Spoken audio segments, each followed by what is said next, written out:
Some aspects of Muslim indoctrination somewhat disturbs me. This video is mainly addressing these delusions and somewhat for educational purposes. It is a simple matter of knocking them off their self-proclaimed moral high ground and bring them back to the place they hate most, reality. I'd like to begin the first delusion regarding child marriages. For some strange reason, the excuse of the marriage is not consummated until the girl reaches puberty suffices for Muslims. The child is not in the right mentality to make such heavy and detrimental decisions for herself. This is something alien to Muslims entirely, mainly because women aren't allowed freedom of pretty much anything. I won't go much into detail on the obvious. Let's deal with the most common things first. Islam does not permit a consummation of the marriage until the child has reached puberty. Strange. Have you really been indoctrinated to the extent that you will accept sexual intercourse in children at the age of 9? Yet, Muslims will continue to sit on their imaginary high moral ground, criticizing women who choose to freely express their sexuality with their consent.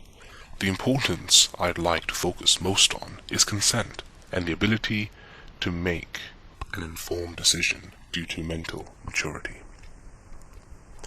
An overused example of the moral and overall harmful practice of pedophilia is the Prophet of Islam himself, Muhammad, married a 6-year-old and consummated his marriage when she reached 9. The excuse he used was that she had gone through puberty and thus it was permissible. I find Muslims who say such an excuse may have forgotten what a 9-year-old looks like. Here is something to enlighten them. I'm sure even a 9-year-old is covered up from men in Muslim countries, thus this excuse seems the most popular.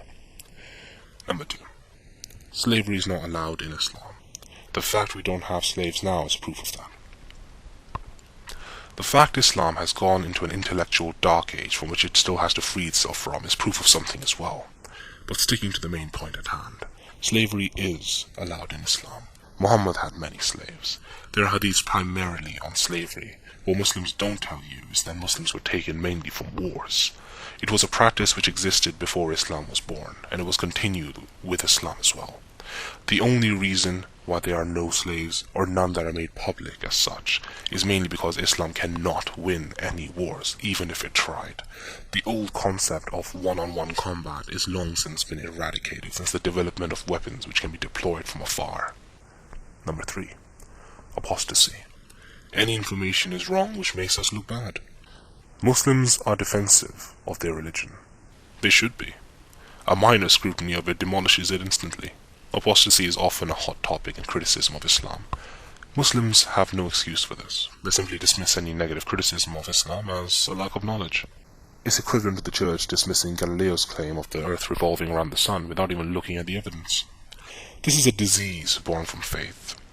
It's a more prevalent example of what faith can do and what harm it has done in the past.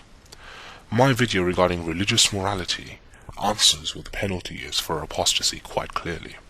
I'm surprised any Muslim would try justifying such a penalty by comparing it to treason in the US. Treason is a punishment given to an individual who betrays their country and reveals the strategies and secrets of their country. By this example alone, it is made apparent that Islam has something to hide. Why else would they be afraid of having people deconvert and reveal their inner practices? Number 4. Accepting homosexuality is caused by the Western government. Really? I could swear it was due to scientific advancement, but even before that, it's just a simple matter of giving each citizen freedom to what they please, with another consenting adult. It is no one's business what is done in the bedrooms of other people, as long as it's consensual and does not cause harm to others. This is a byproduct of religious indoctrination.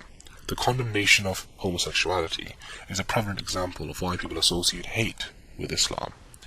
The open declaration of homosexuality as a sin, for which a person is born with, is discrimination of the highest degree, pretty similar to racism at its roots.